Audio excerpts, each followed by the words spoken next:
Seperti apa sih harapan dari Anda terkait dengan industri kosmetik ini supaya bisa jadi raja di negeri sendiri?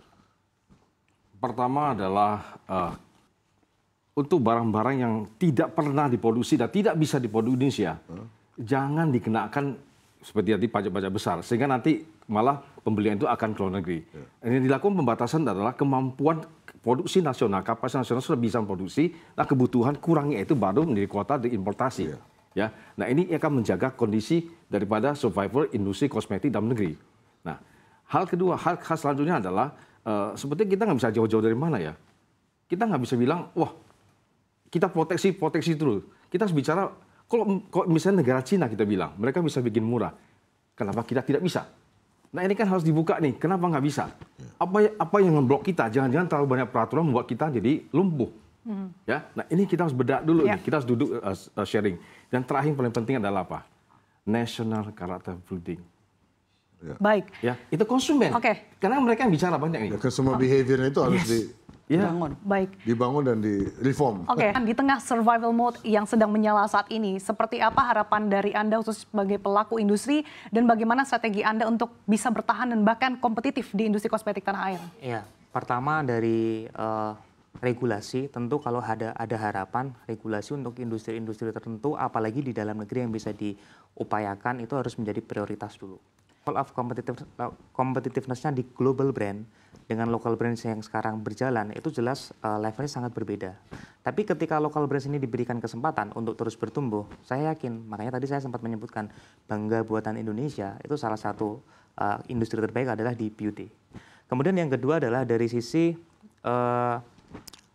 infrastruktur yang kemudian kita harus sikapi, kita tidak boleh komplain terus di kemudian hari. Karena kalau kita komplain juga nggak akan produktif gitu. Bagaimana kita bisa memposisikan dalam negeri ini harus lebih kompetitif, ya? Efisien dan kompetitif. Mungkin ada rekomendasi di kemudian hari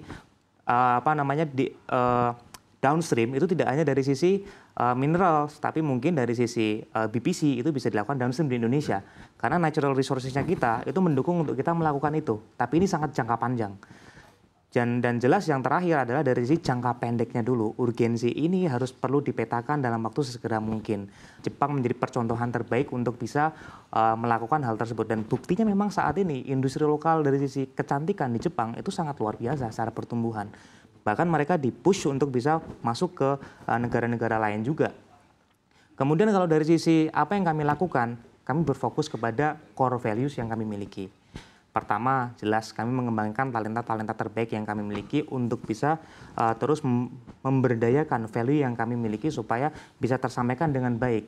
Sehingga kami tidak berfokus pada kompetisinya. Kami terus mengekspos kelebihan yang kami miliki.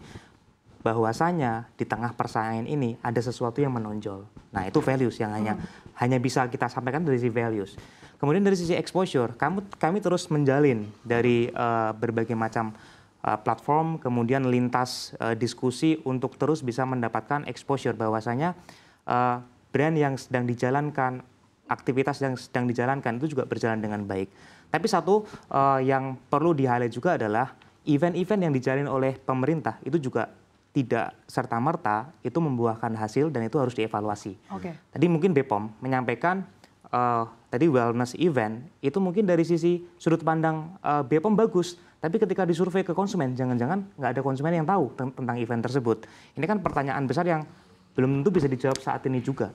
Tapi kalau kita lihat kayak event misal Jakarta X Beauty atau event X Beauty yang lain, itu yang secara serta-merta konsumen tuh bisa benar-benar merasakan dan melihat animo bahwa local brand tumbuh itu harus menjadi wadah yang terus diberdayakan. Kan ada beauty exhibition ya, 3 minggu lalu itu. Kalau di Jakarta ya. Kalau Menteri Perdagangan, 3 minggu lalu di Jakarta.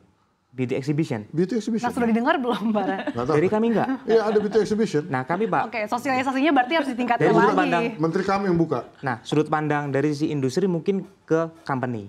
Tapi kalau ini kan sebenarnya dari sisi dari Indo Beauty ya. Itu ke company, Pak. Tapi kalau dari sisi end user yang diharapkan itu mereka mendapatkan exposure, ini perusahaan dari mana, industri itu seperti animonya seperti apa. Itu jadi bukan government to company, government to business, tapi government and business to consumers.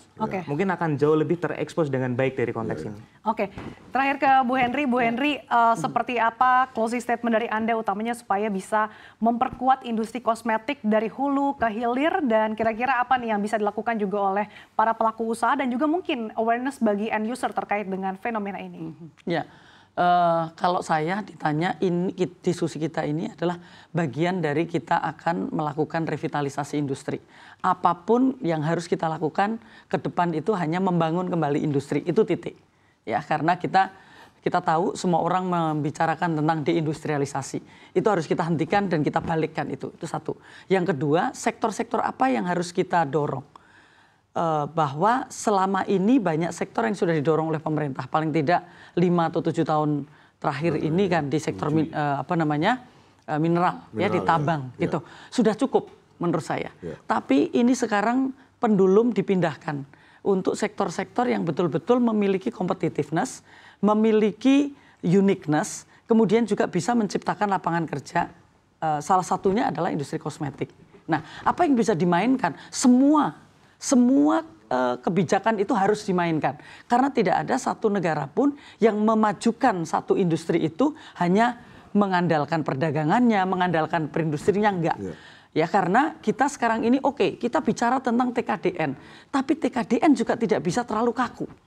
Kalau TKDN itu harus 45% atau 75%. Kalau sekarang baru 77%, 70 kurang 1%. Kenapa itu tidak kita dorong dengan janji besok sudah memenuhi? Nah, ini kan harus ada diskusi seperti itu yang intinya adalah untuk bangun industri.